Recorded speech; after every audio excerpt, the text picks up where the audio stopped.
Yep. Again, why is that the name? I forgot.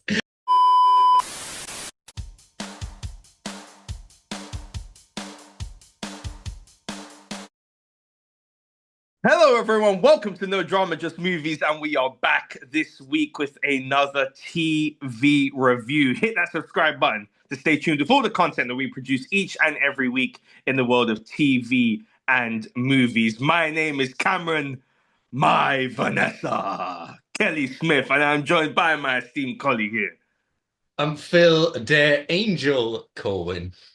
That's right. I mean, if you haven't guessed it by now, but you probably will based on the title, we are here to review none other than episodes 1 and 2 of Daredevil Born Again, which is another way of saying Daredevil season 4, but we'll get to that in a second, of course.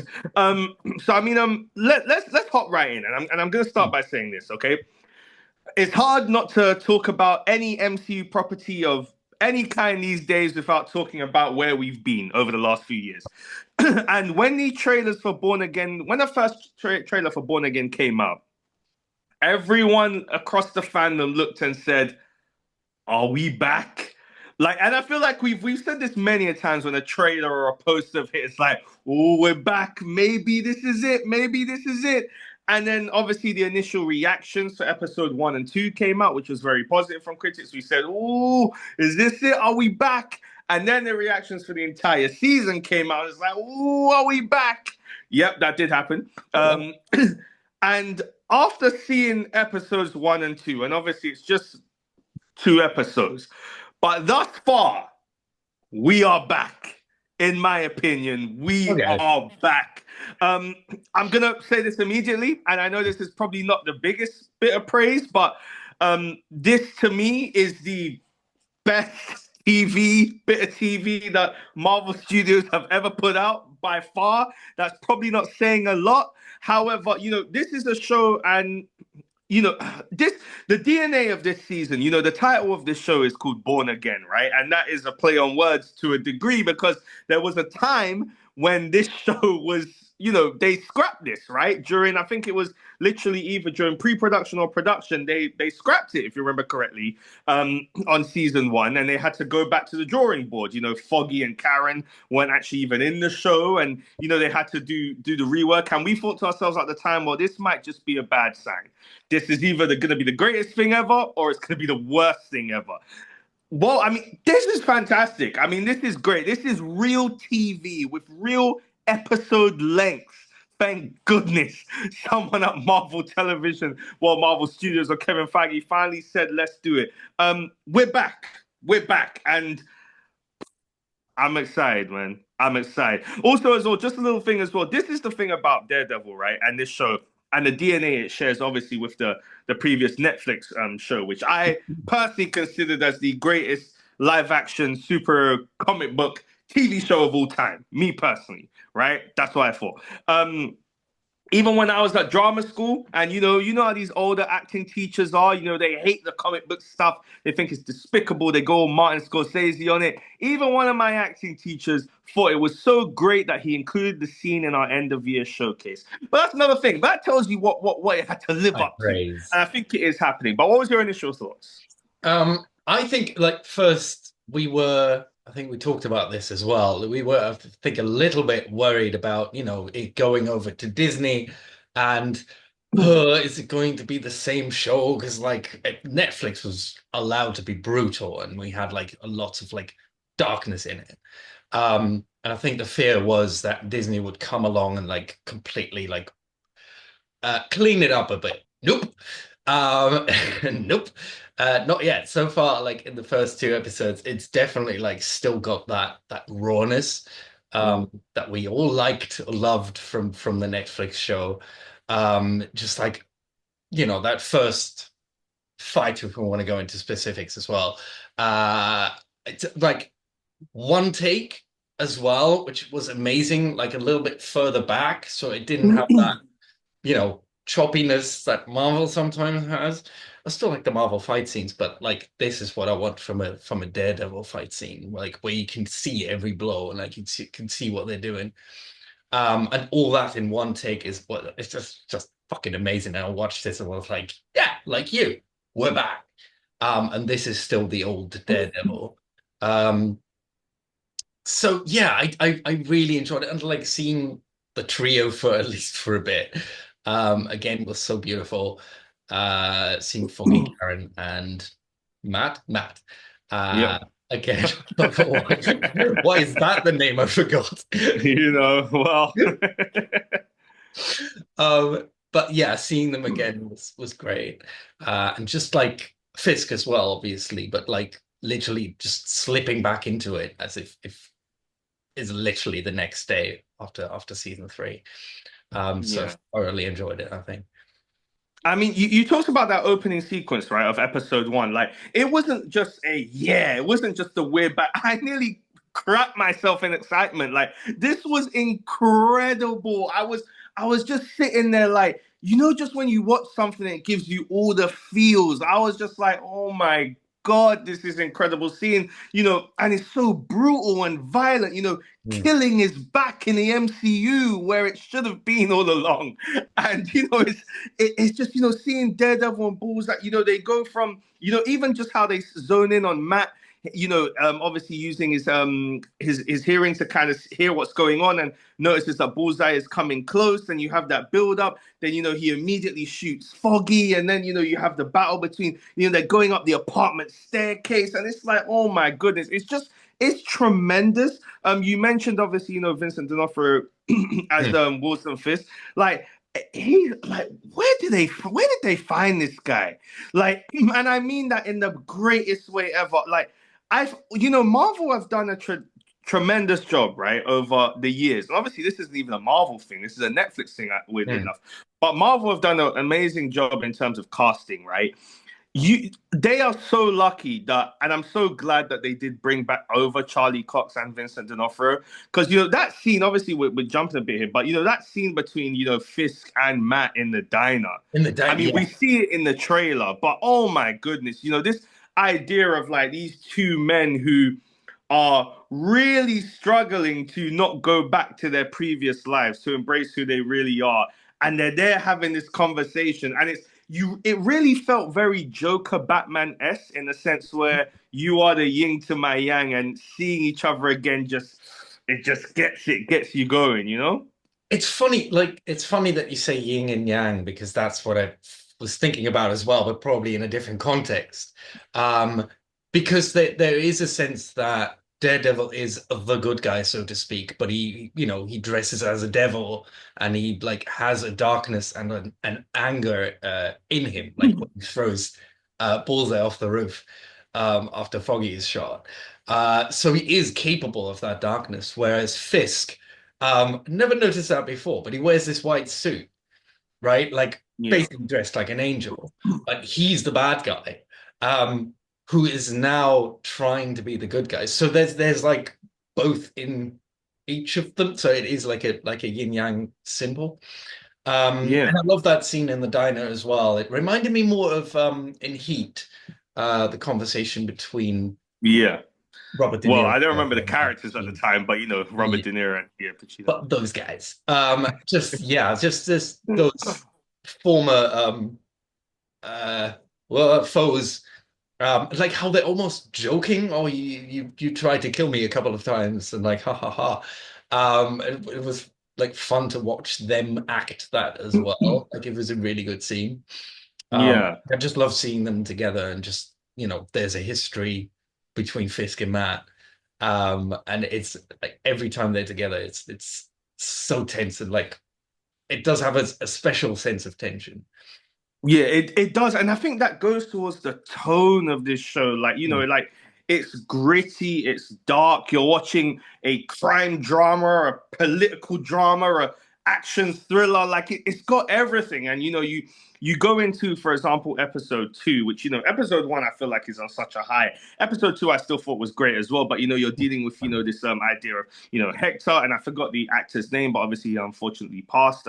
So God rest his soul. But obviously here we are seeing his portrayal of White Tiger, and obviously the court case that's going on there, and even the themes they're dealing with in terms, the police brutality, and that scene, for example, one of the scenes that I thought was just tremendous is when the commissioner comes in to hand in his retirement papers to Fisk, and you see that Fisk because you have for the first and second episode, you're seeing Fisk kind of trying to maintain to a degree this new persona, and that's finally when he just lets it out. It's like, listen, no, no, no, no, no, no. I'm still gonna be me, to a degree, and I'm intrigued to see where that goes. What was your thoughts on that? I did. I love that scene as well because he's like, I'm going that extra little step back to where I was before, like the kind of. But I did think at first that he was going to like threaten, that he was threatening to kill them or something like that, and then it comes out that he's That's actually what I thought. Yeah. threatening, I guess, to expose the kid that the commissioner wants to keep quiet. So it's not as dark as it maybe used to be. Yeah. Yeah, but I really enjoyed like the moral knife's edge. Yeah. This walks, and how I like on that as well, like just how vulnerable he can be sometimes. And that speaking of like knife edges, fuck, that he can be very imposing. And he can like he Yeah. looks like he can just beat you up any moment if you say the wrong thing. Yeah. But then you see him like twiddling with his fingers as well, like this Yeah. nervous energy that he has, and he speaks very calmly, and like D'Onofrio is awesome with that. I think to incorporate both of that. And when he's with Vanessa as well, like he suddenly turns into this like puppy that just wants to love and be loved. And I really love like just that they kept this characterization of Fisk as well.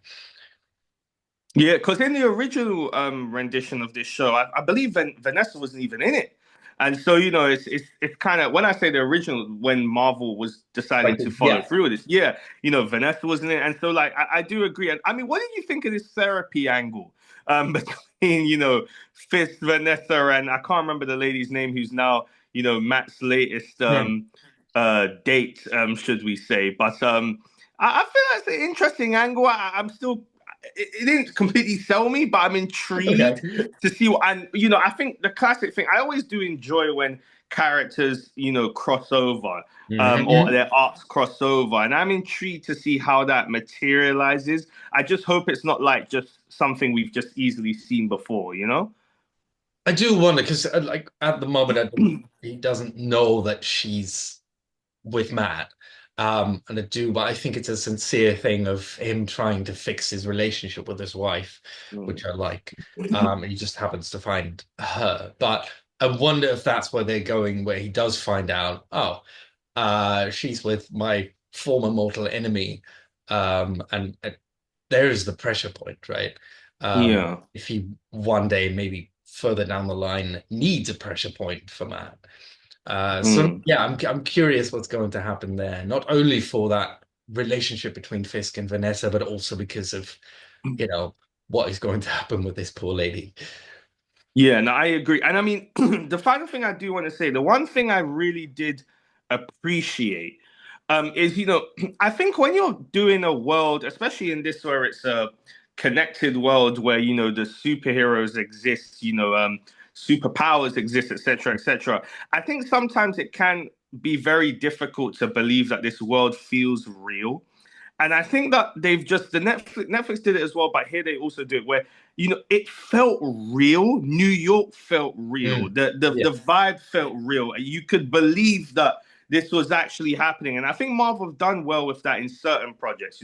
Civil War comes to mind, or Winter Soldier comes to mind. Basically, all the stuff the Russo brothers did come to mind. But but I really did feel it here. To even when the point when Fisk is talking about vigilantes and he mentions about a guy in a Spider-Man costume. Don't get me wrong. Could I see Spider-Man in this show? I don't know. But as of right now, I'm ready to believe it, you know? And I just really appreciate that. And, we talk about the grittiness and the violence and, the ending of even episode 2 when Matt essentially kills 2 cops, or at least it seems like he kills 2 cops. Great scene, by the way. I Hmm. mean, if this is the violence we're seeing now, what can we expect when good old Frankie boy comes in later on as the Punisher and he starts doing his dirt? And I can't wait for that either. And yeah, I mean, any any more thoughts you have on these? Just on the second, because you brought up that fight as well. Like the second episode wasn't as interesting for me, at least. And I think it's because he like it was more of a lawyer show, right? It turned like he dropped the Daredevil thing costume and it became a lawyer only. And I'm kind of like, yeah, can we see Daredevil again, please? Um, and so when that fight actually happens, I'm like, because oh man. And again, like seeing Charlie Cox and like getting back into it. And like I love the like when he pleads at first and it's like, don't do this, you don't Yeah. have to do this. And they probably I love scenes like that because the for the viewer we know, but the crooks probably think like, ha ha ha, he's pleading for his life. When he's The really playing pigs. like, hmm? I said the pigs. The police. There's a knock on your door in a moment. Um, um, yes. So they think he's pleading for his life when he's really just trying not to slip back into that the vigilanteism of it all, and Yeah. see it on his face as well. Like Charlie Cox is awesome in that scene. Just the crazed look that he has when he just Mm. slams one of them into the fridge a couple of times. So yeah, that's kind of what I want to see. I think a little bit more, but it's still a better lawyer show or law show than She-Hulk. So Oh I'm happy God. to see stuff like that as well, kind of. Oh Um, God. just FYI, I think that I love Tatiana Maslany, but she's lovely. But I think that Marvel should be very grateful that if these supposed leaks that we got last week for Doomsday and Secret Wars are true, because that looks like the most interesting and relevant that She-Hulk has looked. And thank goodness for that. I mean, any final thoughts before we go to our icy review scores for these 2 episodes? I think. Oh yeah, yeah. Just wanted to shout out the opening credits, which look awesome. Yeah. And I looked those up. It's by a company called uh, a design studio called Elastic. Ooh. And they looked very familiar, like the opening credit, and it's because they did stuff like Westworld, which this kind of Ah. reminds me most of. But they also did one of your favorites, or our favorites, I guess, Last of Us, um, and and Game of Thrones. So they do a lot of like this Ooh. computer animated stuff, and I really, yeah, it looks really cool, and I enjoyed it. So Damn, well, shout out well to done, Elastic, Elastic. because, yeah, well done, Elastic. Nothing like getting your head slammed into a fridge. However, yes, I mean, let's go to our IC review scores for these 2 episodes. So let's start with episode 1. I am giving episode 1 a 9 out of 10. 9 out of 10 ICs for me. To be honest, I could have easily given it a 10. But 10 is, I think, a Okay. diamond in the rough. But fantastic. I was back. I felt it. That really true. I don't even think I can describe much more than I felt it. It gave me all the feels, and tremendous. I'm so excited to continue watching this show. So, how about you? How many ICs out of 10 will you give for episode 1? I'm with you. I'm giving this a 9 out of 10. It was a great start. Great to be back with Matt and Fisk and all the other people. And yeah, it was just fun to watch and like the energy of it. It was 9 out of 10. Yeah, and also poor Foggy, poor Foggy. But episode 2, how many ICs out of 10 will you give this one?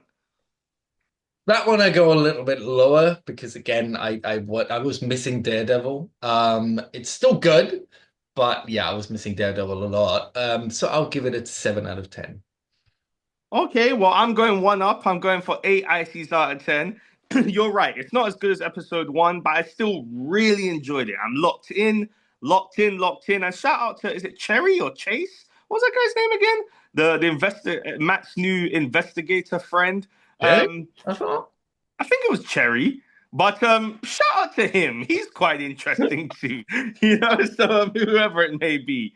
So you're going for 7 ICs out of 10 for episode 2. I'm going for 8 ICs out of 10 for episode 2, and that will do it, Cherry, for our review of episodes 1 and 2 of Daredevil Born Again. Once again, we are No Drama, Just Movies. If you like this review, please subscribe to our YouTube channel. Hop down in that comment section below. Let us know your thoughts. Like, comment, share, do the full shebang. Let us know if you're as enthusiastic about these 2 episodes as we are, because I am seeing some negativity on socials, and so Bears. I'm intrigued. I'm intrigued to see why that is, but hopefully that's a wish for the best. My name is Cameron, my Vanessa Kelly Smith, and I'm joined by my esteemed colleague here. Phil, a dare angel, Corwin. Oh, that's right. Now we are going to go to bang some other stuff in the fridge, but we never know how that may look like. Once again, we are No Drama, Just Movies. Thank you very much for checking out our review today, guys. Thank you very much to Cherry, and we will see you very, very soon. Take care, guys. That's his name.